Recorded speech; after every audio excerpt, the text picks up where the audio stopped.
Tanisha dining table पर बहुत ही डर कर बैठी हुई थी। भले ही वो बस खाना ही था, पर उसे बड़ा ही अजीब लग रहा था। खाकर देखो, राज ने तनीषा को खाना थमाते हुए कहा। मैं खुद ले लूंगी। कोई बात नहीं, मैं खुद कर लूंगी, तनीषा ने राज से कहा। उसने चिकन के टुकड़े को देखा और उसे देखकर सोचने लगी, ये कितना खाने लायक है या नहीं। शायद ये इतना भी खराब ना हो। उसने पहले ही इससे खराब खा रखा था। तनीषा ने एक बार तो उसका खाना खाया है, उससे ज्यादा खराब क्या ही हो सकता है।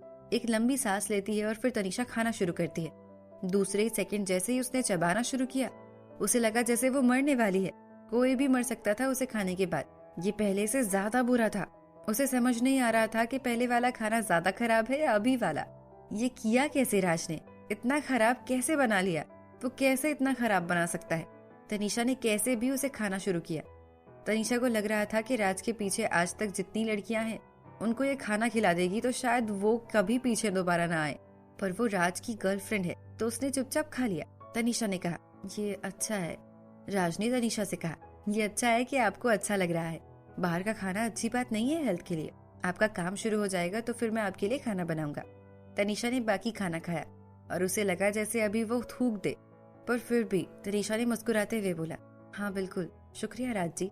क्या ये प्यार था जो तनीषा राज के लिए कर रही थी? ये प्यार नहीं है तो कोई कैसे कर सकता है ऐसा खुद के साथ? जैसे तैसे सारा खाना तनीषा ने खत्म किया। तनीषा को ऐसा लगा जैसे उसने जंग जीत ली हो। तनीषा और राज किचन की तरफ बढ़ते हैं और तनीषा बोलती है, मैं माफी चाहूंगी, आपको इतनी मेहनत करनी पड़ी। मैं बर्तन धो देती हूँ, लीजिए। राज ने तनीषा की तरफ मुस्कुराते हुए कहा, सब ठीक है, आप जाओ आराम करो, आपका काम बस खाना है। तनीषा को काफी गुस्सा आ रहा था। भले ये काफी रोमांटिक लग रहा हो, पर ऐसा खाना जो मौत के बराबर हो। तनीषा को सच में आराम की जरूरत थी, इसीलिए वो अपने कमरे में जाती है और अपने बैग से खाने का कुछ सामान निकालती है। उसने बहुत सारी चॉकलेट्स खाई, तब उसे कुछ अच्छा लगा। ये तो अच्छा था कि उसके पास पहले से ही खाने का सामान था बैग में।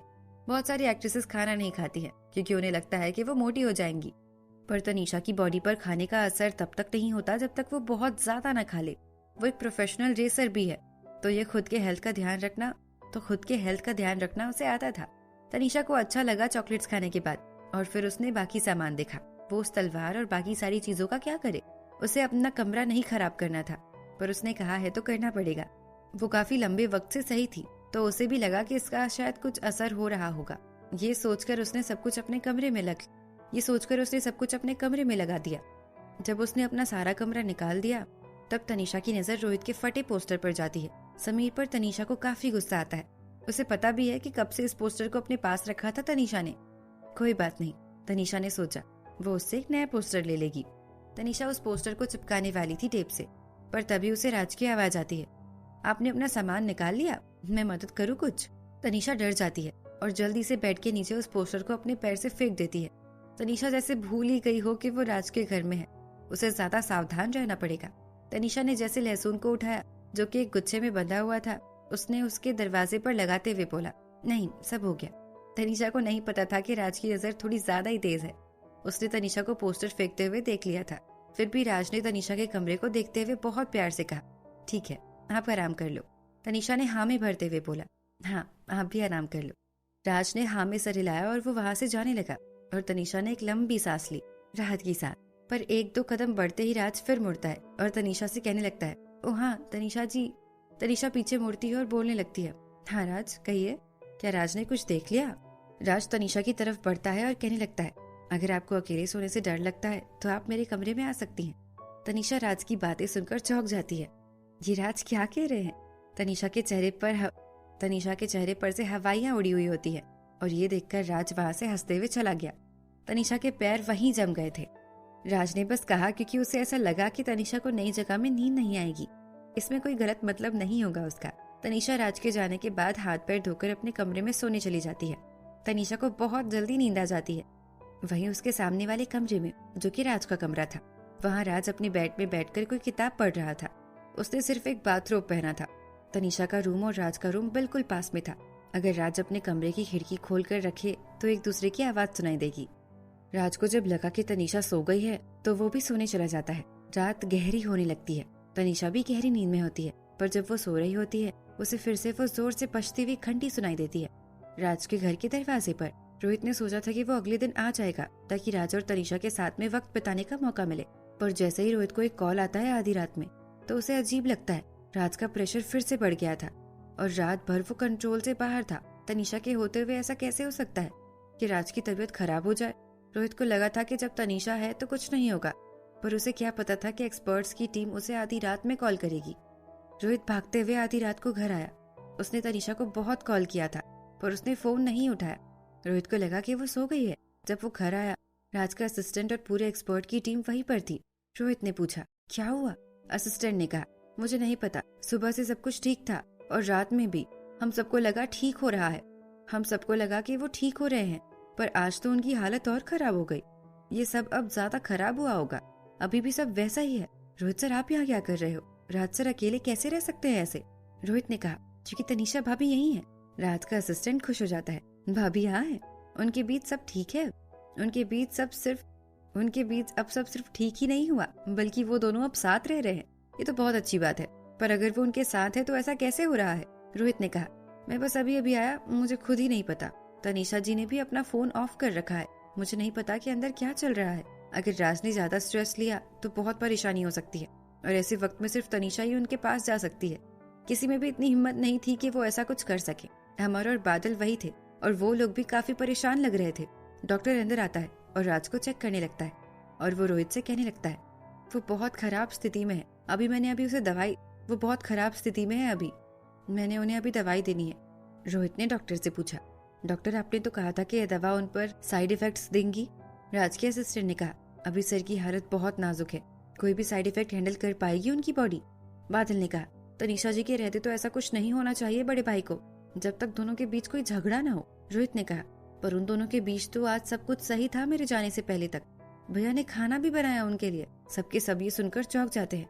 राज के असिस्टेंट ने कहा, इस वजह से कहीं तो दिक्कत नहीं हो गई उन दोनों के बीच में? आगे क्या होता है जानेंगे अगले एपिसोड में। रोहित ने हंसते हुए कहा, नहीं, तनीषा जी ने पहले भी भैया के हाथ का खाना खाया है और बिल्कुल हमारी तरह। उन्होंने झूठ बोल और बहुत तारीफ की उनकी, और भैया को लगा भी नहीं ऐसा कुछ। राज का असिस्टेंट बिल्कुल चुप हो गया और उसने कहा, मैंने कभी नहीं सोचा था कि ये लड़की राज सर से इतना प्यार करती होगी। बादल ने कहा, अभी बात को घुमाओ मत, और अभी सबसे बड़ी जो परेशानी है वो ये है कि हमें राज सर को दवाई देनी चाहिए या नहीं। राज का असिस्टेंट और रोहित दोनों सोच में पड़ गए बादल के इस सवाल को सुनकर। असिस्टेंट ने कहा, मुझे नहीं लगता कि हमें उन्हें दवाई देनी चाहिए, अगर हम संभाल सके तो। राज सर को हमेशा तकलीफ होती है ऐसी दवाइयों से। राज के असिस्टेंट को डॉक्टर देखते हैं और फिर वो रोहित की तरफ देखते हैं और कहते हैं, रोहित जी दवाई खोलिए, हमें सर को दवाई देनी होगी। राज जी को अभी दवाई की बहुत जरूरत है, उनकी जान जाने से तो अच्छा है ये साइड इफेक्ट्स। हर एक मिनट के साथ उसकी हालत और खराब हो रही थी, और राज के पिता ने कह दिया था सबसे कि अगर राज की हालत खराब होती है तो उसे दवाई दे देना। जहाँ तक बात रही उस लड़की की, वो सिर्फ राज के इमोशन और मूड को थोड़ी देर के लिए ठीक रख सकती है। क्या वो ऐसे हालात में ठीक कर पाएगी? रोहित थोड़ा परेशान लग रहा था। उसने कहा, उस नई दवाई से क्या दिक्कत हो सकती है? डॉक्टर ने कहा, अभी पहले दवाइयों की तरह ही है वो, पर इसमें उनकी इम्यूनिटी सिस्टम में दिक्कत हो सकती है। ये सब इतनी जल्दी हुआ कि हमें वक्त ही नहीं मिला आखिरी बार टेस्ट करने का, इसीलिए मैं पक्के तौर पर कुछ नहीं कह सकता। क्या? रोहित ये सुनकर काफी परेशान हो गया था। उसके भाई को वो कोई परेशानी में नहीं देखना चाहता था, पर ये सब, अभी जिंदा रहना बहुत जरूरी है राज का। लेकिन रोहित नहीं समझ पा रहा था कि वो क्या करे। इस बीच राज के असिस्टेंट ने कहा, मैं माफी चाहूंगा, पर आपकी पहले की भी कोई दवाई नहीं काम की थी सर पर, और हर दूसरे दिन सर की तबीयत खराब हो रही है। पहले ही इतनी परेशानी और उस पर अब ये। डॉक्टर को ये बिल्कुल नहीं पसंद आता है। उसने गुस्से में राज के असिस्टेंट से कहा, तुम्हें क्या पता है दवाइयों के बारे में? मैं और मेरी टीम कितनी मेहनत कर रहे हैं पता भी है तुम्हें? हमने कितनी बार अपनी दवाइयों से जिंदा रखने की कोशिश की है सर को। अगर हम नहीं होते तो सर अभी तक नहीं बचते। असिस्टेंट ने कहा, मैं वही कह रहा हूँ जो मुझे लगा। आपकी दवाइयों से ज्यादा उन्हें तनीषा जी की जरूरत है। डॉक्टर राज के असिस्टेंट से बहस करना शुरू कर देता है। तुम्हें अगर इतना भरोसा है उस लड़की पर, तो ये बताओ कि उसके साथ रहते हुए सर की हालत ऐसे कैसे हुई? असिस्टेंट ने रोहित से पूछा। रोहित सर, भले ही वो लोग साथ है, पर तनीषा राज सर के साथ क्या एक ही कमरे में है? रोहित को अजीब लगा इसका जवाब देते हुए, पर फिर भी उसने कहा, नहीं, वो लोग अलग अलग कमरे में हैं। तब राज के असिस्टेंट ने बोला, शायद इसीलिए कोई काम ना हो रहा हो। वो लोग साथ रह रहे हैं पर साथ नहीं है, शायद इस वजह से ये हुआ हो। राज के असिस्टेंट की बातों का कोई तुक नहीं बनता था, इसीलिए रोहित और बाकी सब राज के कमरे के अंदर आते हैं। तनीषा बहुत गहरी नींद में थी उसका फोन बहुत बार बजा था पर उसे नहीं उठाना था, इसीलिए उसने फिर फोन बंद कर दिया था। कुछ देर बाद वो उठती है परेशान होकर। उसे लगा कि शायद नेहा ने कॉल किया हो, कोई परेशानी हुई होगी। तो उसने अपना फोन ऑन किया और देखा बहुत सारे मिस्ड कॉल्स थे रोहित के। रोहित इतनी रात को क्यों कॉल करेगा? वो इसी बारे में सोच रही थी कि तभी उसे खिड़की से कुछ लोग दिखते हैं जिनमें रोहित भी होता है। तनीषा बिना हिचकिचाए जल्दी से भागते हुए उस कमरे में जाती है। जब तनीषा कमरे से निकलती है वो रोहित और बाकी सबसे मिलती है। रोहित तनीषा की तरफ जाता है और उससे पूछता है, क्या हुआ, आप ठीक है ना? हाँ मैं ठीक हूँ, पर आपने इतनी बार कॉल किया? मैं सोई हुई थी तो फोन बंद कर दिया था। और यहाँ इतने लोग क्या कर रहे हैं? तनीषा की नजर बाकी सब पर पड़ती है। असिस्टेंट भागता हुआ आता है और उससे कहने लगता है, भाभी। तनीषा को अचानक से ये सब बहुत अजीब लगता है और फिर तनीषा से उस असिस्टेंट ने कहा, भाभी रात सर की तबीयत बहुत खराब है, आपको पता है कि क्या हुआ है? तनीषा का चेहरा उतर जाता है और उसने कहा, उनकी हालत खराब है? क्यों? उन्होंने मेरे साथ ही खाना खाया और कुछ ऐसा नहीं हुआ था उसके बाद में? आप दोनों अलग अलग कमरे में क्या कर रहे हो? असिस्टेंट ने तनीषा से पूछा। तनीषा ने पूछा, क्या? ये कहना क्या चाहता है? असिस्टेंट ने कहा, मेरी बात का गलत मतलब मत समझिएगा, सर की हालत खराब है और आप नहीं थी, आप खुद देख लीजिए। तनीषा को उसने रिपोर्ट्स दिखाई और फिर तनीषा ने डॉक्टर से कहा, हम लोग अंदर क्या कर रहे हैं? वो सच कह रही है, सर की जान खतरे में है, मुझे अंदर जाने दो, डॉक्टर ने बाकी सबसे कहा। असिस्टेंट ने डॉक्टर को रोकते हुए कहा, बड़ी भाभी आप अंदर मत जाने दीजिए इन्हें, ये दवाई बिल्कुल ठीक नहीं है और इसके बहुत साइड इफेक्ट्स हैं जो कि रात सर के लिए अच्छे नहीं हैं। तनीषा ने उसकी तरफ देखा और पूछा, ये कैसे हो सकता है? दवाई से बीमार? अगर साइड इफेक्ट्स भी हैं तो जान तो बच जाएगी, हमें डॉक्टर की बात माननी चाहिए। भाभी आप इसकी बात मत मानो, ये दवा जहर से कम नहीं है, बस इन्हें काम खत्म करना है और तबीयत ठीक नहीं करनी, राज के असिस्टेंट ने कहा और आगे बोला, ऐसी भी क्या जिंदगी जहाँ वो न जी सके न मर सके, सांस लेना तक मुश्किल है उनका, तुम बेवकूफ हो। डॉक्टर ने राज के असिस्टेंट को डांटते हुए कहा, उसकी दवा को गलत कैसे कह सकता है वो? हम डॉक्टर्स हैं, अगर तुम्हें फिक्र है राज सर की तो जाने दो अंदर हमें, डॉक्टर्स ने कहा। अगर कुछ हुआ उन्हें तो तुम जिम्मेदारी लोगे उसकी, उस आदमी ने कहा। उसकी बहस से तनीषा का सर दर्द हो रहा था पर उसके दिमाग में अभी भी राज के असिस्टेंट की बातें चल रही थी। उसने राज के असिस्टेंट से पूछा, दवाइयों के अलावा क्या कर सकते हैं? राज के असिस्टेंट ने कहा, आप बस उनके पास रहो आज, अगर आप रही तो कुछ नहीं हो सकता है। तनीषा को बिल्कुल इसकी बात नहीं समझ आ रही थी, कैसे वो काम आ सकती है और दवाई नहीं? तनीषा ने कहा, हमें शायद डॉक्टर्स की बात पर भरोसा होना चाहिए। राज के असिस्टेंट को बहुत गुस्सा आ रहा था और वो बहुत परेशान हो रहा था। उसने क्या राज की जिंदगी को खिलौना समझ रखा है? वो कैसे खेल सकते हैं ऐसे राज की जिंदगी के साथ? वो कैसे समझाए तनीषा को कि उसका जाना बहुत जरूरी है? राज कोई खिलौना नहीं है जिसके लिए वो लोग कोई भी रिस्क ले। भाभी आपको मुझ पर भरोसा क्यों नहीं होता? आप जाओ भैया के पास, इनकी कोई दवा काम नहीं करेगी, राज के असिस्टेंट ने चिल्ला कर कहा। वो डॉक्टर फिर से राज के असिस्टेंट पर चिल्लाता है, तुम्हारी हिम्मत कैसे हुई? तनीषा उसकी बातों को सुनकर परेशान हो रही थी। तुम सब चुप रहो, मुझे जाकर देखने दो राज जी को, तनीषा ने कहा और वो अंदर जाने लगी। क्या? नहीं, ये बहुत खतरनाक है, राज सर इस वक्त किसी के आसपास नहीं होते हैं। इससे पहले डॉक्टर पूरी बात कह पाए तनीषा अंदर चली जाती है। सबके सब चाहते थे पर बहुत देर हो गई थी, वो मर गई तो सबकी सांसें अटक कर रह जाती हैं और अभी तक सबको राज के हाथ पर अलार्म सुनाई देता है। जब तनीषा कमरे में जाती है, कमरा पूरा वैसा था जैसे पहले हुआ करता था, न कोई बर्बादी थी न ही कुछ टूटा था। तनीषा को ताज्जुब होता है कि कुछ तहस नहस नहीं हुआ और जैसा वो लोग कह रहे थे बहुत शांत था सब कुछ, बस उस अलार्म की आवाज सुनाई दे रही थी। राज बेड पर लेटा हुआ था पर उसके चेहरे से तनीषा को दिख रहा था कि उसकी तबीयत बिल्कुल ठीक नहीं है। उसे देखकर लग रहा था कि वो बहुत तकलीफ में है और सांस तक लेने में मुश्किल हो रही थी। उसे देखकर तनीषा को लगा जैसे राज कोई बुरा सपना देख रहा हो। आगे क्या होता है जानेंगे अगले एपिसोड में। तनीषा राज को देख रही होती है। जब वो राज को देखती है तो अचानक से राज की आंखें खुल जाती है। राज की आंखों में कोई भी भाव नहीं था। उसे देखकर लग रहा था जैसे वो सब कुछ तहस नहस कर देगा। अचानक से तनीषा के पैर जैसे जमीन में ही जम गए थे। उसे बहुत ज्यादा डर लग रहा था। राज की घड़ी से बहुत तेज आवाज आ रही होती है। तनीषा को डर लग रहा था कि कहीं कुछ हो ना जाए। तनीषा जब तक सोचती है तब तक चीजें और भी करने लगती है। राज को देखकर ऐसा लग रहा था जैसे उसने अभी कोई डरावना सपना देखा हो, जिसकी वजह से वो तनीषा को पहचान भी नहीं पा रहा था। वो बिल्कुल कोई और इंसान बन गया था। तनीषा ने सोचा कि वो शांत रहे और न डरे, पर ये बहुत मुश्किल हो रहा था। उसे ऐसा लग रहा था जैसे वो अगर ज्यादा डरेगी उसे ऐसा लग रहा था जैसे अगर वो ज्यादा डरेगी तो वो उसे संभाल नहीं पाएगी। उसे याद था कि राज ने तनीषा से कहा था कि वो उसे कभी चोट नहीं पहुंचा सकता।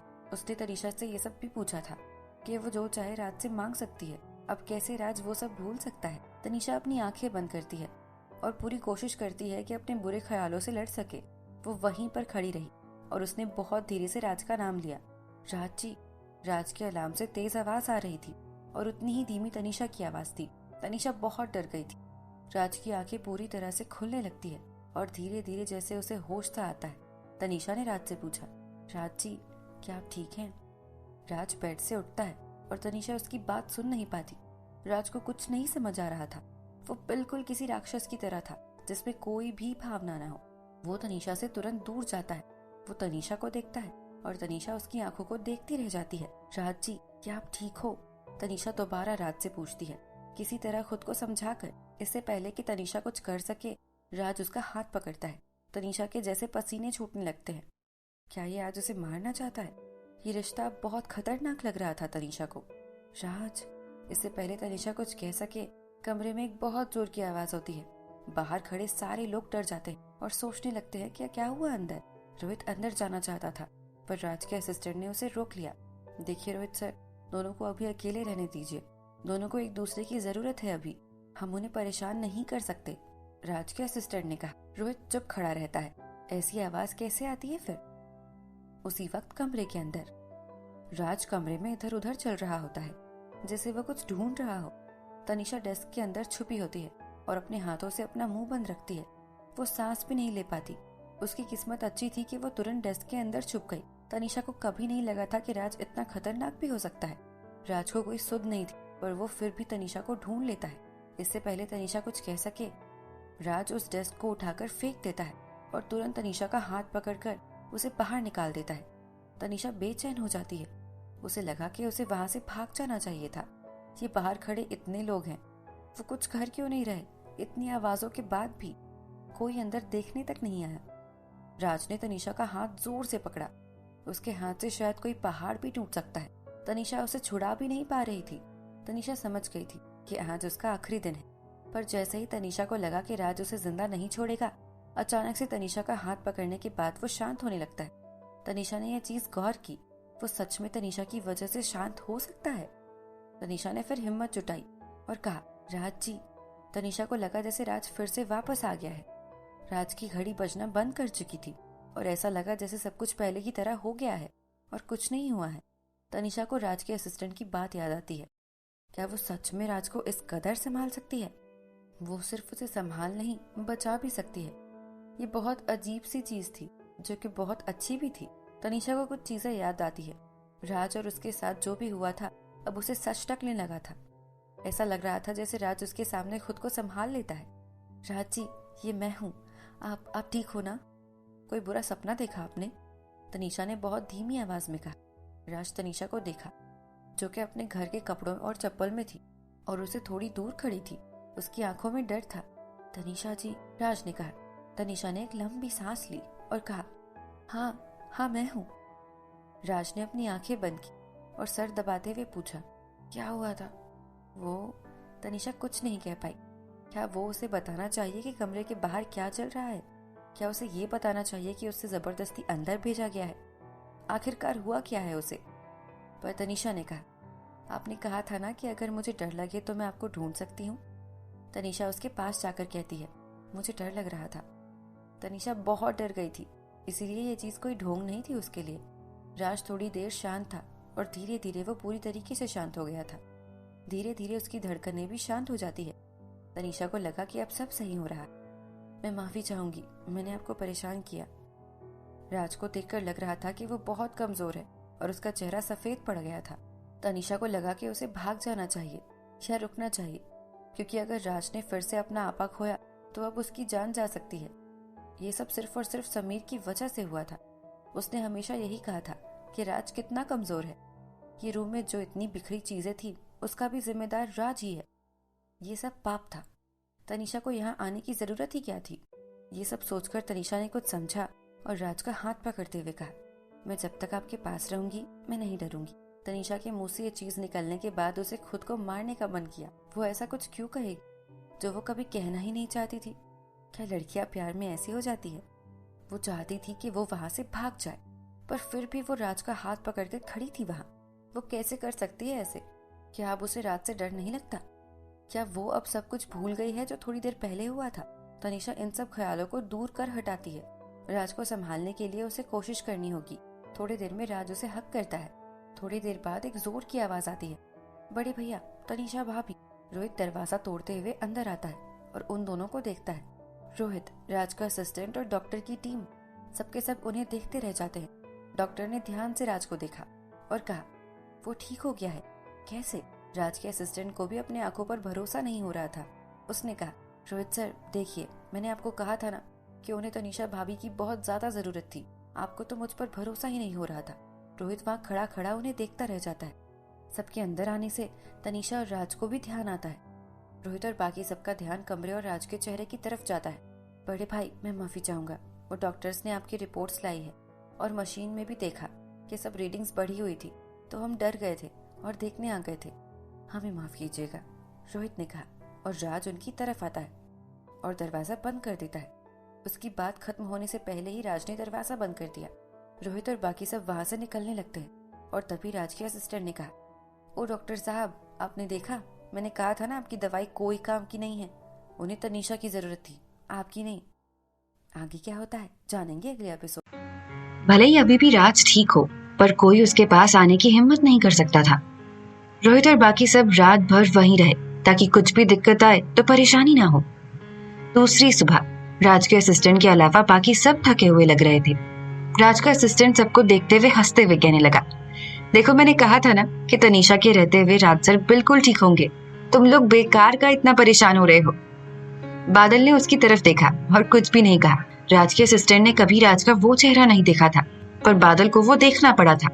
अब तक बादल उस हादसे को भूल नहीं पाता है। उसकी किस्मत अच्छी थी कि उसका बस एक हाथ टूटा था। वो आज तक इस बात की खुशकिस्मती मनाता है। जब सबने देख लिया है कि राज ठीक है, सबके सब वहां से चले गए। राज के कमरे में तनीषा पूरी रात नहीं सोई थी और वो पूरी रात वही राज के साथ ही थी। तनीषा ने अभी तक उसका हाथ पकड़ कर रखा था और वो छोड़ना भी नहीं चाहती थी। उसे बहुत डर लग रहा था कि फिर से वो अलार्म न बजने लगे। वो गलत थी, बहुत ज्यादा गलत थी। उसे समझ आ गया कि वो बहुत गलत थी।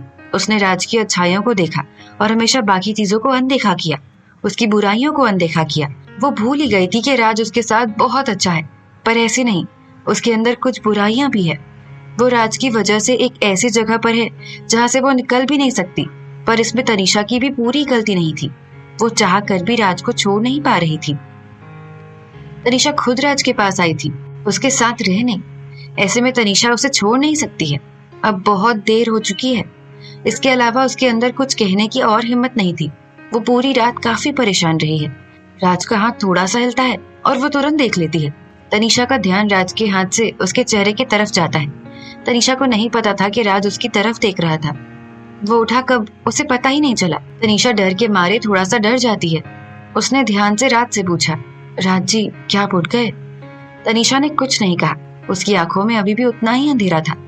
तनीषा को बहुत डर लग रहा था। अगर उसने गलती से कुछ ऐसा कह दिया जिससे उसे दिक्कत हो तो? थोड़ी देर बाद राज उससे पूछता है, क्या तुम्हें अब पछतावा हो रहा है? तनीषा को राज की बात सुनकर बहुत बुरा लगा।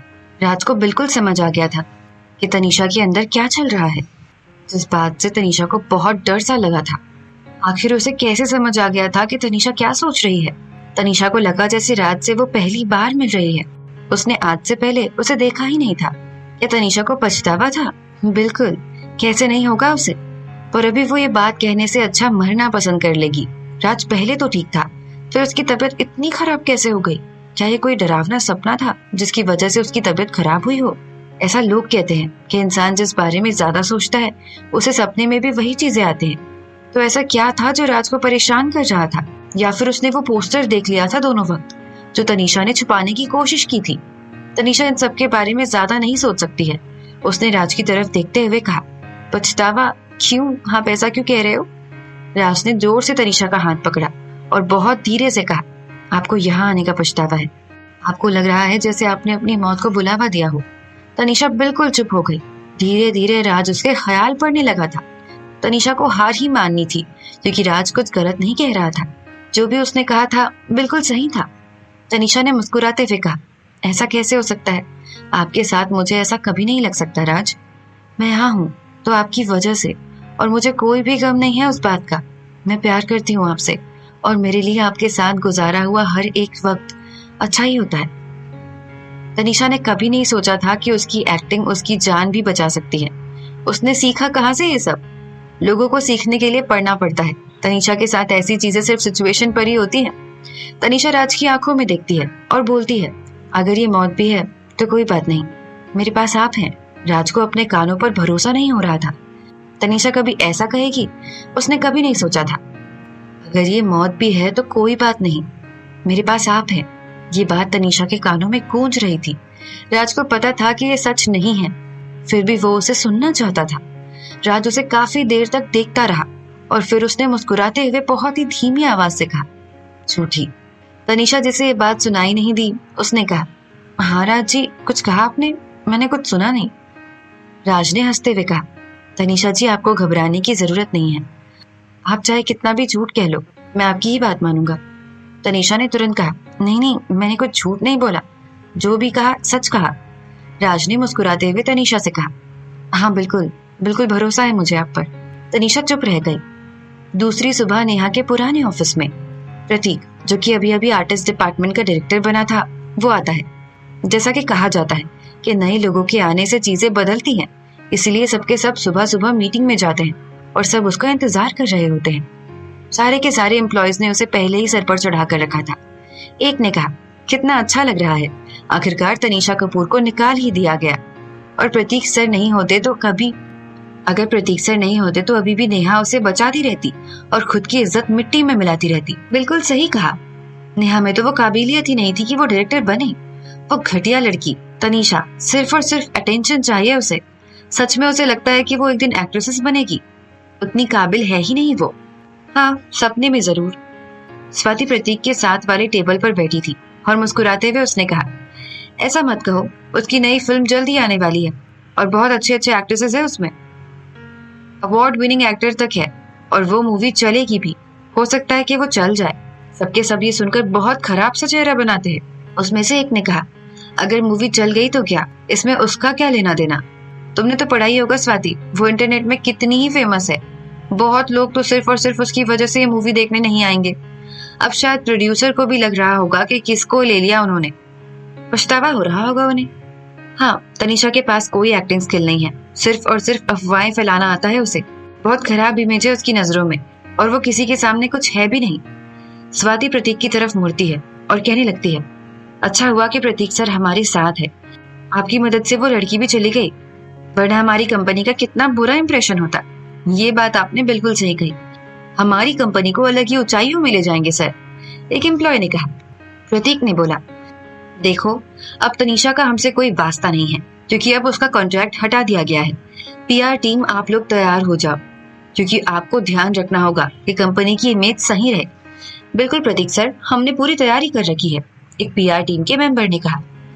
थोड़ी देर बाद कंपनी ने यह बात चारों तरफ फैला दी कि उन्होंने तनीषा के साथ सारे कॉन्ट्रैक्ट खत्म कर लिए हैं। वैसे तो कंपनी बहुत छोटी सी थी, पर शनाया की वजह से बहुत नाम था और तुरंत इस खबर के फैलने से ये खबर बहुत जगह जाने लगी। बहुत सारे लोग वैसे भी तनीषा से नफरत करते थे, इस वजह से उन्हें खुशी हुई और लोगों ने सोशल मीडिया में कहा, लगता है नए मैनेजर में दिमाग है, वो तनीषा को निकाल दिए। हाँ, वैसे भी तनीषा इंडस्ट्री का कैंसर है।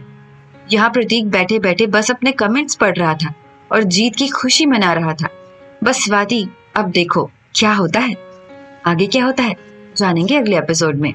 प्रतीक और उसकी पूरी कंपनी ने नजर रखी अगले कुछ दिनों तक। अभी तक तनीषा की फिल्म आई भी नहीं थी और अभी से ही उस मूवी को हटाने के लिए लोग लड़ना शुरू कर चुके थे। ये चीज सबने सोची थी जनता से। स्वाति ने कहा, अब उस लड़की को समझ आएगा कि इतने स्कैंडल्स में फंसने का नुकसान क्या होता है। अब ये तो जाहिर है कि उसकी मूवी को लोग हटाएंगे। प्रतीक ने मुस्कुराते हुए कहा, ट्रेलर आए अभी ज्यादा वक्त भी नहीं हुआ है। उन लोगों ने पहले तनीषा को रखा था ट्रेलर में, पर इतने खराब कमेंट्स आए कि उनको ट्रेलर से सीन ही हटाना पड़ा। एक मैनेजर ने हंसते हुए कहा, प्रतीक सर, यहाँ बात खत्म नहीं होती, मुझे जहां तक लगता है कि वो लोग तनीषा के सारे सीन हटा देंगे और शायद वो किसी और एक्ट्रेसेस को उनकी जगह दे। भले ही तनीषा का कैरेक्टर बहुत मायने रखता है, पर तनीषा के इतने सीन्स नहीं थे, तो शायद हो सकता है कि तनीषा के सारे सीन हटा दे। इतने खराब कमेंट के बाद प्रतीक और उसकी टीम ने बिल्कुल सही सोचा था। उस वक्त तनीषा के मूवी के प्रोडक्शन हाउस में दिक्कत शुरू हुई थी। उन्होंने जितना हो पाया था तनीषा के सारे सीन को कम कर दिया था। उन्होंने सोचा तक नहीं था कि लोग ट्रेलर पर ही इतने दिक्कत कर देंगे। प्रोडक्शन हाउस के दुश्मनों ने भी इस मौके का फायदा उठाया और हर कोशिश की कि वो लोग ये मूवी बंद करवा सके। उन्हें बहुत अच्छे से पता था कि तनीषा की इमेज किसी के नजर में अच्छी है ही नहीं, पर तनीषा के हेटर्स ने पूरी जान लगा दी थी मूवी को हटाने में। अगर वो लोग तनीषा के लिए नकली फैंस भी खरीद लिए और अच्छे कमेंट्स भी कर दे तो भी चीजें ठीक नहीं होंगी, क्योंकि ये चीजें उन पर ही भारी पड़ सकती हैं। इसमें से सबसे बुरी बात जो थी वो ये कि मूवी के क्रिटिक्स तक ने कह दिया था कि तनीषा को अगर किसी भी मूवी में लिया गया तो वो मूवी तुरंत खारिज कर देंगे। इस वजह से प्रोडक्शन कंपनी और भी परेशानी में थी। मीटिंग के वक्त मोहित कुछ दिनों से बहुत परेशान था। वो मेज पर हाथ मारते हुए कहने लगा, उसके सारे सीन हटा दो। पब्लिसिटी टीम से कहो कि कोई भी ऐसी चीज जिसके हिस्से में तनीषा है, कैंपेन, वीडियोस, सब ये सब हटा दो। एक क्रू मेंबर ने कहा, मोहित सर, हमने पूरी कोशिश की है। ट्रेलर से उसका सीन हटाकर हमने पूरा ट्रेलर दोबारा डाला, पर सबको पता है कि इस मूवी में तनीषा ने काम किया है, इसीलिए कोई प्लान काम नहीं कर रहा।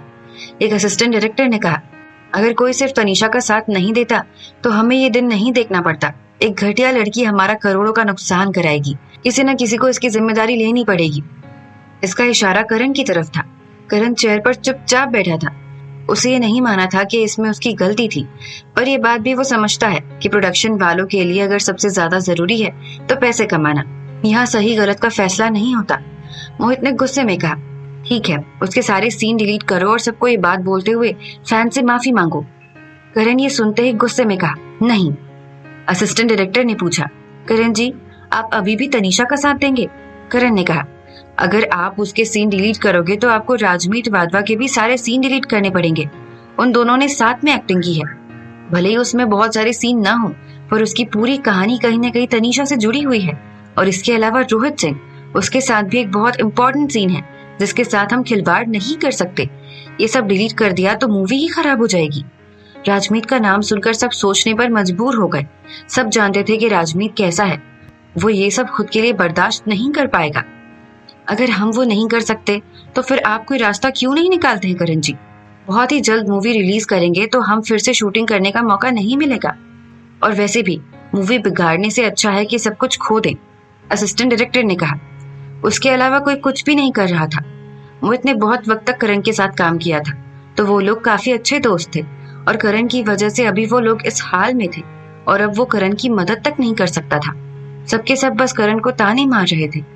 करण खड़ा होता है और कहने लगता है, मैं इस मूवी का डायरेक्टर हूँ और मैं तनीषा के कोई भी सीन को डिलीट नहीं होने दूंगा। मूवी जैसी है वैसी ही रहेगी। जो भी लॉस होगा सबका सब मैं भरूंगा, और सारे इन्वेस्टर्स से बात भी मैं करूंगा। करण ने कहा और सबके सब थोड़ी देर के लिए चुप हो गए। थोड़ी देर बाद किसी ने बहुत धीरे से कहा, मूवी का लॉस होगा वो तो वैसे भी होगा ही। हाँ, मूवी को सिनेमा घरों में कितना बुरा वक्त मिला है। जहाँ प्राइम टाइम पर होना चाहिए था आधी रात का वक्त दिया गया है। ये मूवी फ्लॉप होनी ही है और सारे पैसे बर्बाद ही होंगे। करण सर ने बहुत ही खराब फैसला लिया है इस बार राज के घर पर। कल रात जो भी हुआ था उसके बाद पूरा दिन बहुत अच्छे से गुजरा था। राज ने पूरे वक्त काम किया और देर रात घर आया। तनीषा और राज ने कल वाली रात के बाद एक दूसरे को नहीं देखा था, इसीलिए वो दोनों ठीक थे। तनीषा के पास करने का कुछ नहीं था, इसीलिए उसने बस फोन पर आर्टिकल ही पढ़े। तनीषा ने प्रतीक की पूरी फैलाई खबर पढ़ी और लोगों के लिए खुद का रिएक्शन भी देखा। सच में प्रतीक कितना बेशर्म है, कितने शातिर तरीके से उसने अपने कंपनी को बचाया, सिर्फ और सिर्फ तनीषा के रेप्यूटेशन का इस्तेमाल करके। जैसे गलत उसने नहीं बल्कि उसके साथ हुआ है। तनीषा को उसे कुछ नहीं समझाना था। तनीषा ने कुछ नहीं किया था, फिर भी सब उसे ही भला बुरा कह रहे थे। अगर उसने कुछ कहा तो न जाने क्या होता। उसकी मूवी आने से पहले ये सब होना क्या जरूरी था? एक्टिंग उसका पेशा था और तनीषा को ये अच्छे से करना था। जब तक वो सब कुछ अच्छे से करे उसके लिए और कुछ मायने नहीं रखता। मालकिन, समीर की आवाज आती है। तनीषा ने उससे कहा, दरवाजा खुला है। समीर अंदर आता है। तनीषा समीर से पूछती है, तुम यहाँ कैसे? मैं आपको खबर देने आया था। समीर ने मुस्कुराते हुए कहा और आगे बोला, और घर के स्विमिंग पूल और गेम रूम का भी इस्तेमाल करने।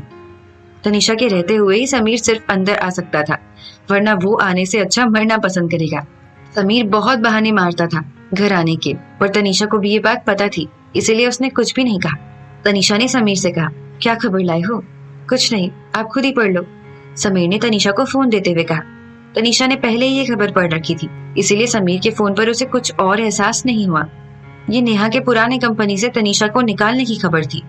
मुझे मानना पड़ेगा भाभी, आप बहुत फेमस हो, समीर ने तनीषा की तरफ देखते हुए बोला। ये खबर अभी अभी आई है और 1 लाख से भी ज्यादा कमेंट हो गए हैं ट्विटर पर, और 60,000 से भी ज्यादा रीट्वीट, जितना एक ए लिस्टेड एक्ट्रेसेस के होते हैं उतने। हाँ, अब लोगों की नफरत के लिए भी एक लेवल बनाना पड़ता है, और तनीषा को सब नफरत करते थे। लोगों की दोस्ती हो जाती थी सिर्फ उससे अगर कोई नफरत करे तो। मैंने पहले ही पढ़ लिया है, शुक्रिया, तनीषा ने कहा। समीर ने हंसते हुए कहा, मेरे पास एक और खबर है, आपको उसके बारे में पक्का पता नहीं होगा। क्या? तनीषा ने पूछा। मुझे आपकी प्रोडक्शन टीम से पता चला है कि आज बहुत बड़ी बहस हुई है आपके सीन को लेकर, क्योंकि वो लोग आपके सीन डिलीट करना चाहते थे, पर करण ने किसी को ऐसा कुछ नहीं करने दिया।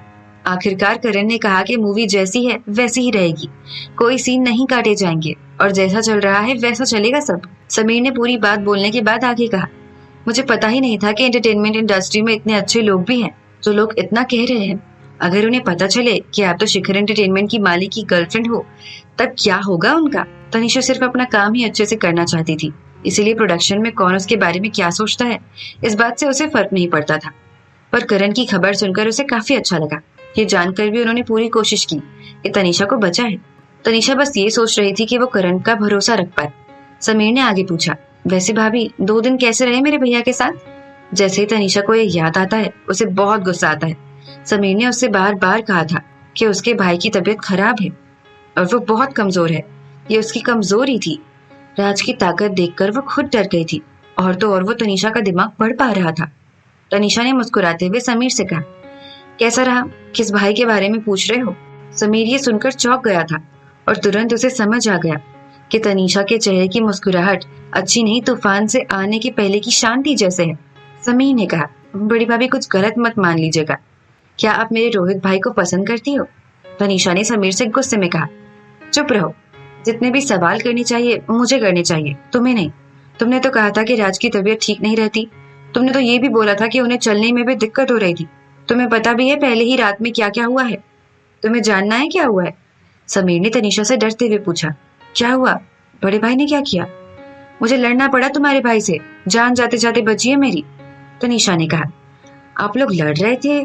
समीर ने कहा और आगे बोला, इतनी रात एक कमरे में आप लड़ने के अलावा कुछ और भी कर सकते थे। आगे क्या होता है जानेंगे अगले एपिसोड में। तनीषा ने नेहा से कहा था कि वो दूसरे दिन उससे मिले और कॉन्ट्रैक्ट के बारे में वो लोग बात कर सके। तनीषा के पास समीर की बकवास के अलावा भी बहुत काम था, इसीलिए वो समीर को छोड़ नेहा के घर जाती है।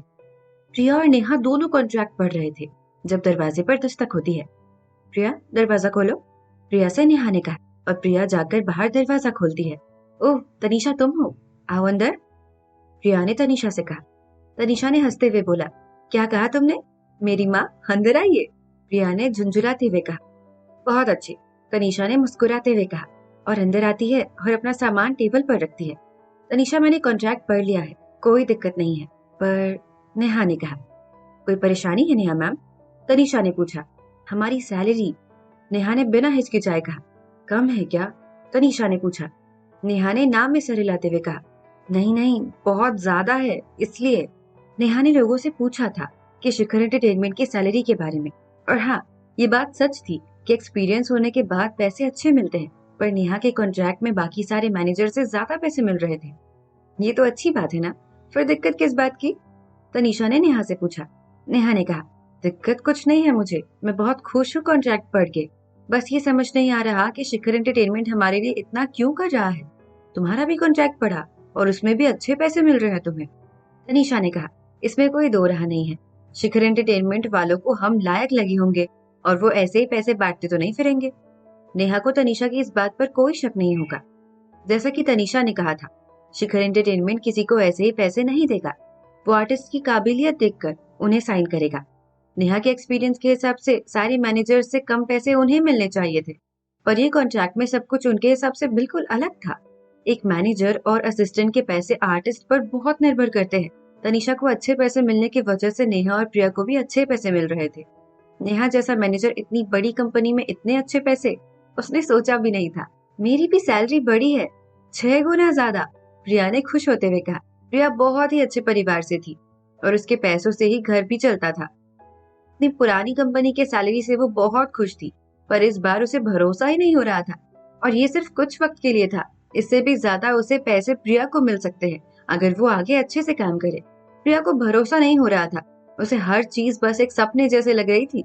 तीनों थोड़ी देर इंतजार करते हैं जब तक कि शिखर एंटरटेनमेंट से 2 लोग आते हैं। एक शिखर एंटरटेनमेंट के लीगल डिपार्टमेंट से था और एक कॉन्ट्रैक्ट इंचार्ज था। शिखर एंटरटेनमेंट के एम्प्लॉय बहुत प्रोफेशनल थे।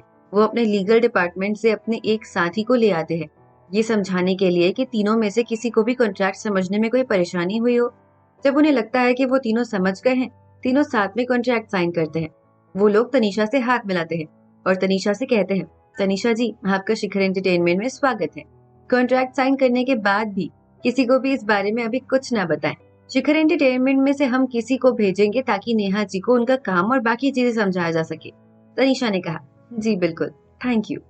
वो लोग नेहा के घर से निकलते हैं। नेहा और प्रिया उस साइन किए हुए कॉन्ट्रैक्ट को देखती हैं और उन्हें आखिरकार समझ आता है कि वो लोग सपना नहीं देख रहे, उन्होंने आखिरकार शिखर एंटरटेनमेंट ज्वाइन कर लिया है।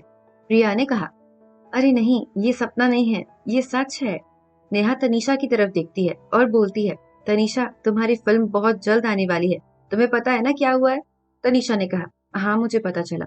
नेहा ने बोला, तुम्हें पता होना चाहिए कि अभी तुम्हारे काबू में नहीं है कुछ भी। शो की टाइम भी आधी रात या सुबह सुबह की थिएटर पर दी गई है, और वो भी दिन में एक बार। पहले फिल्म्स एक साथ लगने वाली थी, पर उन लोगों ने हटा दिया, और अब मुझे लगता है कि थिएटर वालों को लगता है कि तुम्हारी मूवी से उन्हें काफी नुकसान होगा। नेहा ने सोचते हुए कहा, हाँ, ये सब सोशल मीडिया पर इतनी परेशानी की वजह से हुआ है। तनीषा ने कहा।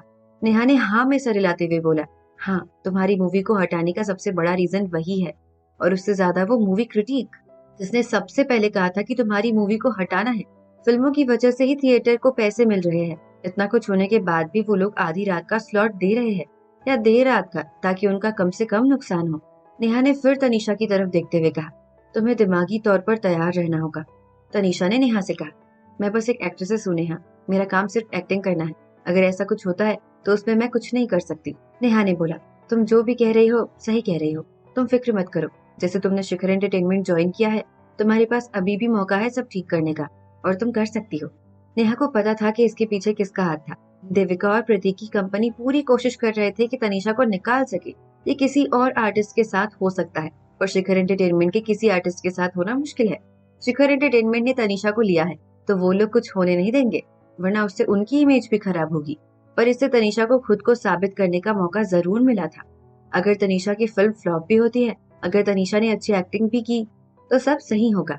नेहा को इस बात पर पूरा भरोसा था कि शिखर एंटरटेनमेंट की वजह से तनीषा के साथ कुछ तो अच्छा होगा। प्रिया पूरे फिल्म के दौरान तनीषा के साथ रही थी, और वो इस वजह से जानती थी कि तनीषा अच्छी एक्ट्रेसेस है, और उसने कहा, कुछ तो हुआ है उसके पीछे। ऐसे कैसे मान सकते हैं लोग सब कुछ? उन लोगों ने मूवी तक देखी भी नहीं है, और अभी से वो लोग बोलने लगे उसके बारे में। खुद देखकर तो बोलना चाहिए। तनीषा ने कहा, मैं बस एक ही बात जानती हूँ। प्रिया ने कहा, और वो क्या है? अफवाहें सिर्फ अफवाहें रह जाएंगी और सब ठीक हो जाएगा। तनीषा ने कहा, और इस बात पर प्रिया कोई जवाब नहीं दे पाई। प्रिया बस वही सोच रही थी कि फिर से सपने देखने लगी है। उसी दौरान शिखर एंटरटेनमेंट की बिल्डिंग में शिखर एंटरटेनमेंट का बॉस संदीप रोहित की तरफ देख रहा होता है और उससे पूछता है, रोहित, तुम सच सच बताओ, तुमने मुझे इतनी खराब एक्ट्रेसेस को साइन करने के लिए क्यों बोला? क्या रिश्ता है तुम्हारा उसके साथ? रोहित ने संदीप से कहा, मैंने पहले भी तुम्हें कहा है, वो सच में काफी अच्छी एक्ट्रेसेस है। तुम सच में उससे प्यार व्यार तो नहीं करते? तुम्हें पता होना चाहिए कि अगर तुम ऐसी डी लिस्टेड एक्ट्रेसेस को डेट करोगे तो वो हमारी कंपनी के लिए बिल्कुल भी ठीक नहीं होगा। मैं बॉस को कुछ नहीं बोल पाऊंगा, रोहित से संदीप ने कहा। रोहित ने कुछ नहीं कहा और खुद में सोचा, वही तो डेट कर रहे हैं उसे। फिक्र मत करो, तुमने गलत कहा है, मैं किसी के साथ रिश्ते में नहीं हूँ। अगर मैं करूँ तो तुम्हें पता ही होगा। मैनेजर हो तुम मेरे आखिरकार। तुम उसके साथ काम करने के बाद से मुझे ये सब कह रहे हो। मैं कैसे भरोसा करूँ तुम पर? बहुत अच्छी अच्छी एक्ट्रेसेस है, वही क्यों? संदीप ने रोहित से पूछा। रोहित को भी पता था कि संदीप जल्दी नहीं मानेगा। उसने कहा, क्योंकि मुझे लगता है कि वो सबसे अच्छी और फेमस एक्ट्रेसेस है हमारी कंपनी की। संदीप ने अपने लैपटॉप की तरफ देखा और कहा, ऐसा लगता है तुम्हें? संदीप ने कहा और लैपटॉप रोहित को दिखाने लगा। मुझे पहले लगता था कि करण सर अच्छी मूवीज बनाते हैं, पर आज मैं अपनी बात वापस लेता हूँ। मुझे जाना ही नहीं है ये मूवी देखने। मुझे लगा था कि अब तक उसे हटा दिया होगा सबने, उसकी वजह से अब ये पूरी मूवी जाएगी। इसे भी अभी तक राजमीत के साथ ही कपल में रखा गया है। मैं जाऊंगा ही नहीं ये मूवी देखने। रोहित सारे के सारे कमेंट्स पढ़ता है। आगे क्या होता है जानेंगे अगले एपिसोड में। आधी रात तक एक क्लब के वीआईपी प्राइवेट रूम में शीना ने फोन पर आर्टिकल पढ़ते हुए कहा, ये हेटर्स ने तो तनीषा को फाड़ कर रख दिया है। बहुत उड़ रही थी पहले, मैंने कहा था ना, ये रोल उसका है ही नहीं। रोल चोरी कर लेने से कोई उसे संभाल कर नहीं रखता, उसमें वो हिम्मत ही नहीं है। शनाया ने बोला, ये हमने सोचा ही था। मैंने कितनी बार करण से कहा था, पर उसने सुना ही नहीं। वो पूरी कास्ट को डुबाएगी। देविका काउच में बैठे हुए वाइन पी रही थी।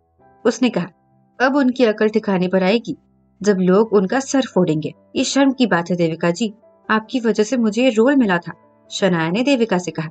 देविका बहुत अच्छे से जानती थी कि शनाया क्या सोच रही है। उसने हंसते हुए कहा, फिक्र मत करो, इससे बाकियों को कुछ समझ आएगा। जो भी तनीषा को रखने की कोशिश करेगा उसे बहुत बुरे अंजाम का सामना करना पड़ेगा। मोहित तनीषा के सारे सीन डिलीट करेगा और जब वक्त आएगा उसके बिना तुम पूरे कास्ट के साथ मूवी प्रमोट कर पाओगी। शनाया ये सुनकर बहुत खुश हो गई और कहा, थैंक यू देविका। पर असल में देविका को शनाया से नहीं फर्क पड़ता था। बस वो सिर्फ और सिर्फ तनीषा को बर्बाद करना चाहती थी और बाकी सब उसके लिए सिर्फ एक मोहरा थे। 2 दिन बाद तनीषा के मूवी को दिखाया जाता है थिएटर पर। आधी रात में उस मूवी के टाइम की होने की वजह से बहुत कम लोग मूवी देखने आए थे। शहर के सबसे बड़े थिएटर में मूवी को दिखाया जा रहा था। एक बहुत ही मशहूर क्रिटिक ये मूवी देख रहे थे। तनीषा के कैरेक्टर को जब उन्होंने देखा, उनकी आंखें फटी की फटी रह गई। तनीषा को स्क्रीन पर देखकर उन्हें भी भरोसा नहीं हुआ कि ये कौन है, ये कैसे हो सकता है। पहले वो क्रिटिक सिर्फ रोहित और शनाया की एक्टिंग देखने आए थे, पर मूवी के बाद वो वहां बहुत देर तक हैरान बैठे रहे। रोहित की एक्टिंग हमेशा की तरह काफी अच्छी थी, पर तनीषा की एक्टिंग देखकर उन्हें ताज्जुब हो गया। उसने शनाया से भी अच्छा काम किया था। क्या ये वही तनीषा नहीं थी जिसको पब्लिक में बोला गया था कि वो बहुत खराब एक्ट्रेसेस है? उस क्रिटिक के अलावा भी वहां 2-4 लोग थे जो तनीषा के हेटर्स थे। उन्हें बस घर जाकर तनीषा और उसकी मूवी की बुराई करनी थी, जिस वजह से वो देखने आए थे। वो चाहते थे तनीषा की घटिया और बेकार एक्टिंग देख सके।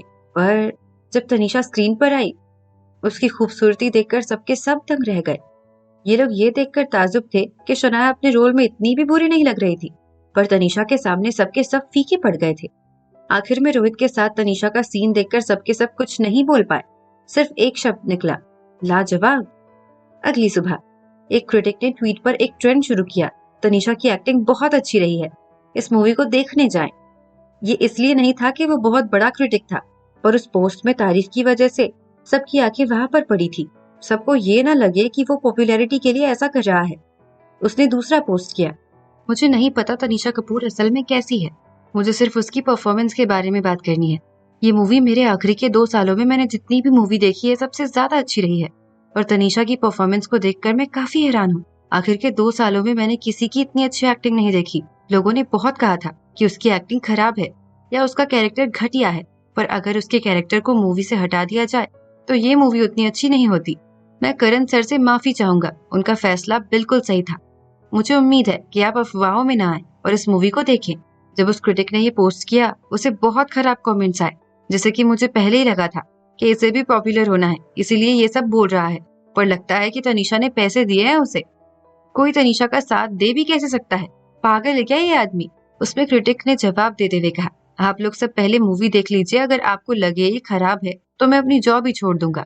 भले इस क्रिटिक के ज्यादा फॉलोअर्स नहीं थे, पर ये सिर्फ सच ही बोलता था और कभी कोई मूवी प्रमोट करने के लिए घूस नहीं ली थी उसने। इसीलिए उसके बहुत सारे फॉलोअर्स ने उसके लिए बोलना शुरू किया। मैंने पहले ही इनके कहने पर बहुत सारी मूवीज देखी है, वो हमेशा सच कहता है और मुझे नहीं लगता कि मूवी प्रमोट करने के लिए इसने पैसे लिए होंगे। ये ऐसी बात कैसे कह सकता है? अब तो ये मूवी देखनी होगी। तब तक एक और हेटर ने एक पोस्ट किया फेसबुक पर, जाओ तनीषा कपूर की नई मूवी देखने, तुम सबको उससे प्यार हो जाएगा। मैं अब से तनीषा कपूर की फैन हूँ। राजमीत और तनीषा की जोड़ी बहुत अच्छी लगी मुझे। ये बहुत ही जानी पहचानी हेटर थी तनीषा की, क्योंकि इसका हर पोस्ट तनीषा के खिलाफ होता था, इसीलिए उसके फॉलोअर्स भी तनीषा के हेटर्स ही थे। सबको लगा कि वो पागल हो गई है। एक इंसान ने कहा, तुम ठीक हो? मुझे लगा तुम इसलिए गई हो ताकि तनीषा का घटिया एक्टिंग के बारे में बात कर सके, पर तुम उसकी तारीफ कर रही हो। नहीं, ये पागल नहीं हुई है, बिल्कुल ठीक है। हम दोनों मूवी देखने गए थे, साथ में लगा कि वो खराब एक्टिंग करेगी, पर उसने क्या कमाल की एक्टिंग की है। ये दोनों तनीषा के बहुत बड़े हेटर्स थे और तनीषा अगर पैसे देने को सोचे तो भी वो कभी उन्हें नहीं खरीद सकती थी। इसीलिए लोग और देखने के लिए बेताब हो गए और धीरे धीरे ये खबर फैल गई। सबको इंटरनेट के पोस्ट बिल्कुल सच नहीं लग रही थी, पर आखिरकार सब मूवी देखने गए। सबके सब बस देखना चाहते थे कि इस मूवी में ऐसा क्या था। सबसे ज्यादा मूवी को देखने का मन तब सबको किया जब हेटर्स उस मूवी को देखने गए और आकर अच्छे कमेंट कर रहे थे। कुछ हेटर्स ने फोटो भी डाली थी तनीषा के पहले सीन की, जिसमें उसने काले रंग का गाउन पहना था, पर तनीषा का चेहरा उस फोटो में अच्छे से कोई समझ नहीं पा रहा था। इससे लेकिन तनीषा की खूबसूरती नजरअंदाज नहीं होती है। दूसरी फोटो राजमीत और तनीषा की थी, जिसमें वो राजमीत की तरफ देख रही थी बहुत प्यार से, पर उसकी आंखों में प्यार नजर ही नहीं आ रहा था। आखिरी फोटो में रोहित के साथ थी तनीषा। इतने खराब कमेंट्स के बाद ट्रेलर से तनीषा के सारे सीन को हटा दिया गया था, इसीलिए सबने इसके किरदार को मूवी पर ही देखा और फोटोज देखने के बाद लोग जैसे पागल हो गए थे। क्या मेरी आंखें खराब हो गई हैं? तनीषा इस मूवी में इतनी अच्छी दिख रही है। उसकी लुक्स ही बस काफी है, पर उसकी परफॉर्मेंस भी अच्छी हो गई है। ये तनीषा कैसे हो सकती है? तनीषा और राजमीत साथ में कितने अच्छे दिख रहे हैं। मुझे भी मूवी देखनी है। हाँ, मुझे भी। बहुत सारे फैंस वो मूवी देखने गए, पर जो सबसे पहले देखने गए थे वो थे तनीषा के हेटर्स। वो जब बाहर निकले तब सबके सब ने सोशल मीडिया पर पोस्ट किया कि मूवी कितनी अच्छी है। इस वजह से कई क्रिटिक्स का भी ध्यान इस तरफ गया। उन लोगों ने भी ये मूवी देखी और सबके सब ने तारीफ की और ये भी कहा कि कैसे ये मूवी इतनी अच्छी होते हुए भी कोई देखने नहीं जा रहा। उसी रात ट्विटर पर नया ट्रेंड आता है, #तनीषा कपूर की एक्टिंग। आधी रात में भी काफी लोग उस मूवी को देखने गए और सारे के सारे थिएटर भरने लगे और बहुत लोगों ने और शो टाइमिंग्स भी देने की बात कही। धीरे धीरे कमेंट्स की बाढ़ सी आ गई थी हर एक सोशल मीडिया प्लेटफॉर्म पर।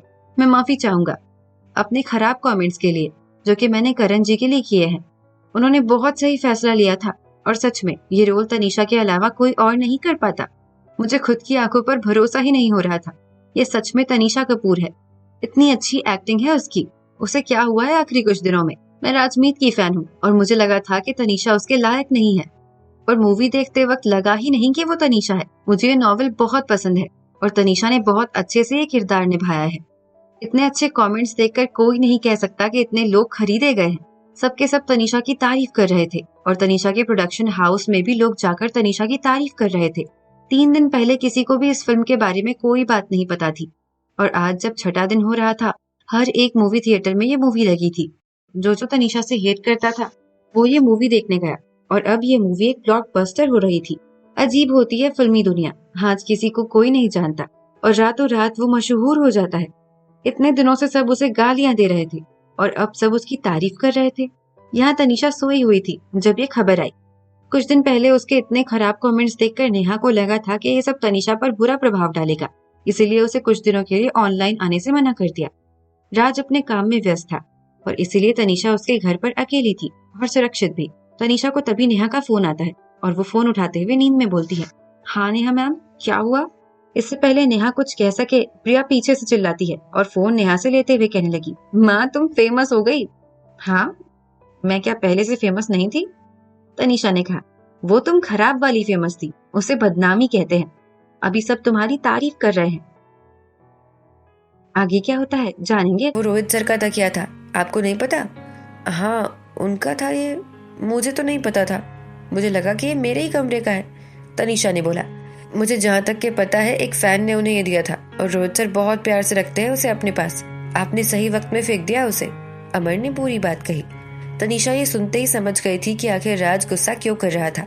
सच में आज तनीषा की जान जाते जाते बची है। रोहित सच में कितना अच्छा है, अपने फैंस की कितनी इज्जत करता है। उसे बुरा लगा उस तोहफे को फेंकने में। सच में ये सब बहुत खतरनाक है, बिल्कुल जंग का मैदान है ये। मुझे राज और रोहित के हर चीज पूछ लेनी चाहिए। मैं कोई चीज नहीं पकड़ने वाली जिसके बारे में मुझे ना पता हो। राज के बड़े से घर में अगर कोई सबसे अच्छी और बड़ी सी जगह थी तो उसका खुद का कमरा या स्टडी रूम नहीं, बल्कि वो था उसका किचन। बड़ा सा फ्रिज और जरूरत का हर वो सामान जो एक किचन में होना चाहिए। तनीषा देखकर यही सोचती है कि राज को सच में खाना बनाना बहुत पसंद है। तनीषा को भी खाना बनाना नहीं आता था उतने अच्छे से। राज के खाने की तरह कोई उसका खाना खाकर मरेगा नहीं, एक आम आदमी खा ही सकता है वो। तनीषा यूट्यूब से देखकर सूप बनाने लगती है और सोचती है कि आज उसने आते वक्त एक कोई भी रिस्क नहीं लेना चाहते थे। अमर ने पूछा। तनीषा ने बिना कुछ बताए उन्हें किचन के अंदर खींच लिया। आगे क्या होता है जानेंगे अगले एपिसोड में। बादल की तो हर इंसान उस रिश्ते को खराब करना चाहता है या कुछ ज्यादा ही पसंद करता हो। तनीषा की नजर में दोनों ही गलत था और उसे अब ये दोनों ही चीजों से चिढ़ हो गई थी। क्यों उसकी पूरी जिंदगी भी एक मूवी की तरह है, और आखिर ऐसी मूवी जिसके लिखने वाले को भी पता नहीं कि आगे क्या होने वाला है, जानेंगे अगले एपिसोड में। तनीषा की फिल्म के अलावा अगर कोई सबसे ज्यादा सुर्खियों में थी कुछ दिनों से तो वो थी एक नई मूवी। ये मूवी थी रेस के ऊपर। प्रोड्यूसर ने अब उसका नाम तक तय कर लिया था, लेजेंड। ये बहुत सारे देशों में शूट की जाने वाली थी, पर हर एक देश में बहुत ही जानी मानी रेस ट्रैक के अलावा सबका ध्यान था इस बात पर कि रेस ट्रैक की सबसे बड़ी रेसर येवा भी है इसमें। सबको यही लग रहा था कि ये किसी दूसरे देश की एक्ट्रेसेस होगी, क्योंकि हमारे देश में ऐसा नाम कौन रखता है, पर इसलिए ही तनीषा ने ये नाम चुना भी था। लेकिन किसी को ये चीज से फर्क नहीं पड़ता था कि कोई बाहर की एक्ट्रेसेस हो या कहीं की भी। जब तक उस न्यूज में येवा है ये खबर सबसे बड़ी रहेगी। इसके साथ ही ये खबर भी फैल गई थी कि अपने चोट की वजह से येवा कभी भी और रेस नहीं कर पाएगी।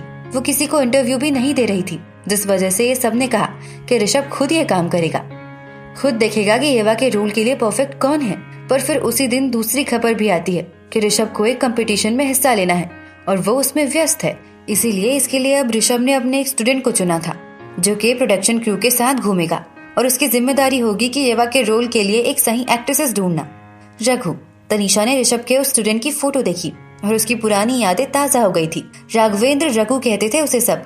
राघवेंद्र ऋषभ को एक 3rd लेवल की कंपटीशन में मिला था और तनीषा यानी कि येवा के साथ सलाह मशवरा करने के बाद ही उसे लिया था। रघु काफी अच्छा था और रेस के लिए इसका जज्बा भी तनीषा को काफी पसंद था।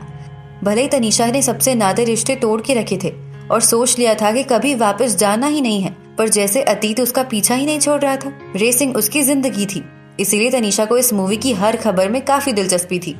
2 एक्ट्रेसेस ऐसी थी जिन्हें लिया गया था और सबने सोचा था कि लोग उन्हें चुनेंगे।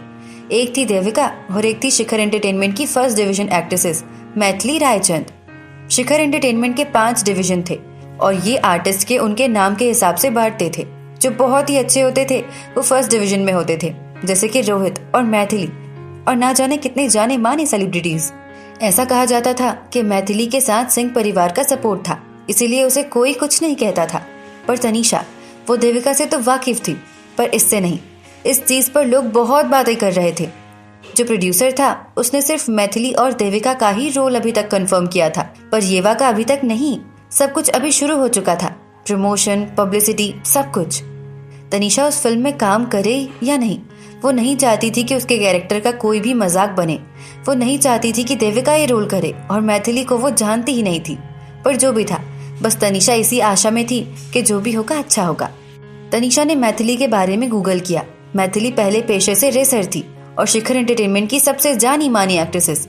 वो पहले एक नेशनल टीम में रेसर भी थी। जैसे ही उसने शिखर एंटरटेनमेंट ज्वाइन किया, उन लोगों ने उनकी रेसर के लेबल का अच्छा इस्तेमाल किया और सबके सामने उनकी छवि एक सख्त और बहुत ही अच्छी इंसान की थी। मैथिली की पहली मूवी से ही वो काफी फेमस थी और देविका से सबसे ज्यादा फेमस थी। उसके रेसर होने की वजह से बहुत सारे लोग चाहते थे कि मैथिली येवा का रोल करे। यहाँ तनीषा ये चाहती थी कि वो येवा का रोल खुद ही कर सके। तभी तनीषा का फोन बजता है। ये कॉल नेहा का होता है। हेलो नेहा मैम, तनीषा ने फोन उठाते हुए पूछा। हेलो तनीषा, मैंने बस इसलिए कॉल किया था कि कल तुम्हारी मूवी का प्रमोशनल इवेंट है, कल जगह पर आ जाना। सब मैसेज कर दे रही हूँ मैं तुम्हें। जरूर, थैंक यू, तनीषा ने मुस्कुराते हुए कहा। और हाँ, वहाँ एक नई प्रोडक्शन टीम भी आ रही है, नेहा ने तनीषा को बताया। एक और प्रोडक्शन टीम? तनीषा ने पूछा। नेहा ने तनीषा को बताया। हाँ, एक बहुत बड़ी प्रोडक्शन है बाहर की। क्या आप उस नई मूवी वाले लोगों की बात कर रही हैं, लेजेंड? तनीषा ने पूछा। अच्छी बात है कि तुम्हें पता है, भले ही तुम्हारी मूवी ने सोशल मीडिया में तहलका मचा रखा हो। ये एक बहुत बड़ी मूवी है जिसके बारे में सब बात कर रहे हैं। कल वहाँ देविका और मैथिली रायचंद होंगे जो कि शिखर एंटरटेनमेंट का हिस्सा है। वो भी आएंगे, पर उनका इंटरव्यू हमारे बाद है, तो कोई परेशानी नहीं होगी। नेहा ने सारी बात तनीषा को बताई।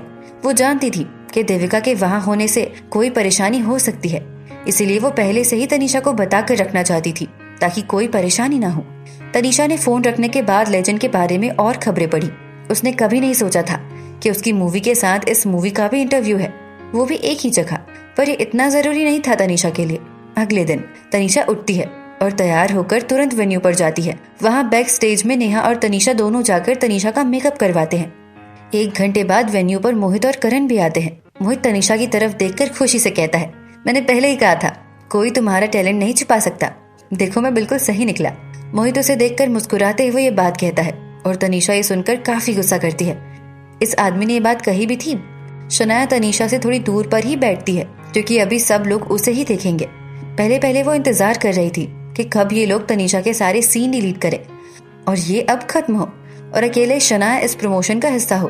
पर किसने सोचा था आखिर तनीषा के साथ ये सारे जो प्लान्स थे शनाया के वो मिट्टी में मिल जाएंगे और तनीषा को लोग इतना फेमस कर देंगे। जो सबसे ज्यादा तनीषा को परेशान कर रहा था वो ये बात थी कि जिसने भी मूवी देखी थी उसने तनीषा के चेहरे और उसकी एक्टिंग की तारीफ की थी। ये बात कैसे शनाया बर्दाश्त कर सकती है? क्या वो अंधे थे? वो कैसे अपने किरदार पर खड़े उतर सकती है? और सबके सब शनाया के साथ ऐसे कर रहे थे जैसे वो सपोर्टिंग रोल में हो, तनीषा नहीं। जहां तक बात रही राजमीत की, वो बैठकर बार बार तनीषा को देख रहा था। उसे अभी किसी भी चीज में दिलचस्पी नहीं थी, न ही किसी मूवी में, न ही इवेंट में। उसका ध्यान सिर्फ और सिर्फ तनीषा की तरफ था। तनीषा ने आखिर WW को हराया कैसे था? क्या उन लोगों ने कोई फेक कंपटीशन रखा था? WW सबसे बड़ी रेसिंग टीम थी इस देश की, भले ही बहुत ज्यादा अच्छी ना हो, पर तनीषा और सिन्हा परिवार से हार। राजमीत उठकर तनीषा के पास जाता है उससे पूछने के लिए, पर उसे नहीं पता था कि वो कैसे पूछे। वो ये तो कह नहीं सकता कि उसने कंपटीशन फेक किया था, पर WW आखिर कोई ऐसा कंपटीशन कराएगा ही क्यों जो कि फेक हो? अगर ऐसा नहीं है तो तनीषा रेसिंग में इतनी अच्छी तो नहीं हो सकती कि वो WW जैसी टीम को हरा दे। वो क्या सच में खुद को युवा समझ बैठी है? तभी राजमीत ने देखा कि तनीषा उसकी ओर देख रही है और अब उसे इस चीज से चिढ़ मच गई थी। उसने झुंझुलाहट में तनीषा से पूछा, क्यों देख रही हो तुम मुझे? तनीषा ने कहा, आपको पता कैसे चलेगा कि मैं आपको देख रही हूँ अगर आप मुझे नहीं देख रहे होगे तो? तनीषा को पता था कि वो उसे बहुत वक्त से घूर रहा है और अब तनीषा ने पलट कर देखा तो उसमें भी दिक्कत। राजमीत ने तुरंत गुस्से में पूछा, उस दिन WW के साथ कंपटीशन में क्या हुआ था? दोनों टीम्स के बीच हुआ क्या था और कौन सी चाल चली तुमने? और भले ही तुम एक रेसिंग परिवार से रहो, तुम्हें शायद रेसिंग पहले से आती हो, पर तुम WW को नहीं हरा सकती। ये हो ही नहीं सकता। शायद वो एक कमजोर टीम थी, तनीषा ने जवाब में कहा। वो किसे ये बात कह रहा है? ऐसे बच्चों से तनीषा डरेगी? WW जैसी टीम से? WW कमजोर है? तुम्हारी हिम्मत कैसे हुई ये कहने की? राजमीत ने कहा, रुको, वैसे तुम्हें खुद की बात याद है? क्या कहा था तुमने? अगर मैं जीती तो तुम बिना कपड़ों के घूमोगे, है ना? तनीषा इसके साथ कोई बकवास नहीं करना चाहती थी, पर बिना किसी जवाब के छोड़ना भी नहीं चाहती थी। क्या? राजमीत ने गुस्से में पूछा। मुझे याद है, मैंने सोचा था तुम अपनी बात रखोगे।